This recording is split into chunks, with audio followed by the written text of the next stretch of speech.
Let's talk about the neoliberal capitalism trap and how the French Revolution is a deeply instructive lesson on human agency. You know how you meet an old friend and you haven't seen them in a long time? Now, most of the time, if you've made a smart friendship decision, you usually slip back into your old social dynamic. But sometimes when you meet someone who you knew 20 years ago, they have fallen into the neoliberal capitalism trap, meaning that they have a cushy middle class or upper middle class job that causes them to start to exist within a filter bubble. And that filter bubble causes them to not recognize different methods of living, different methods of thinking. And so they become hostile because you live differently from them. Now, how does this relate to the French Revolution, you may be asking? Well, one of the reasons why the 1789 revolution happened is because the French got a taste of human freedom. And by human freedom, that meant celebrating the distinctions and the differences of agency and autonomy that makes human existence so rewarding. Now, under Louis XVI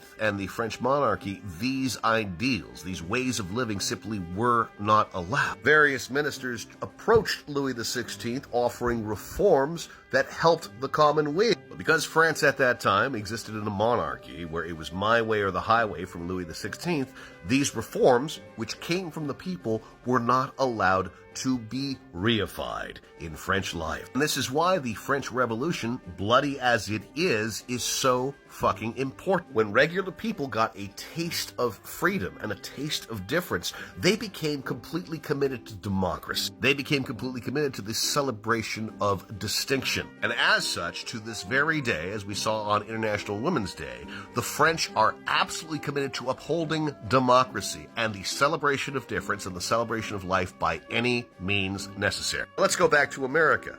1776, America is ahead of the curve when it comes to protesting monarchical tyranny. But unlike the French, Americans over the course of 200 years did not develop this adamant commitment to the celebration of democracy and the celebration of difference. Instead, neoliberal free market capitalism became the operating mode of American life. And that meant you could theoretically celebrate difference, but only within a highly limited and often myopic framework. That became the way that you succeeded in American life. Be a good neoliberal capitalist and you will have reward. But if this comes at the expense of marginalized groups, is it really democracy? Is it really that adamantine belief that the French people have? Thus, the neoliberal capitalist trap. Thus, the example of the old friend that I tendered who is so caught in the neoliberal capitalist trap that he starts to condemn anyone who is not a neoliberal capitalist. So what Donald Trump has done with his anti-DEI-fueled campaign to tyrannize American life, well, if you remove difference from American democracy, you condemn difference from American democracy, if you make this as seductive as possible to an unthinking and uneducated public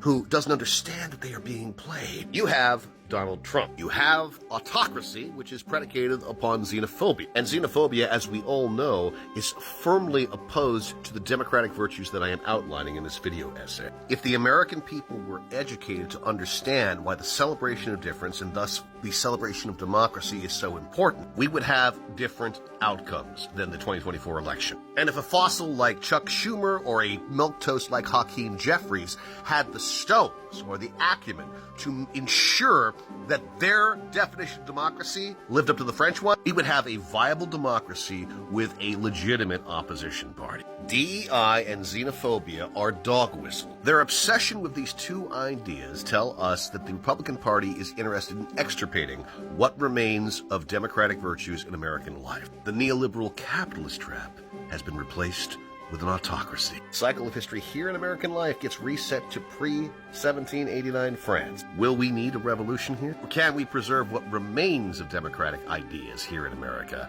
and actually fix this shit?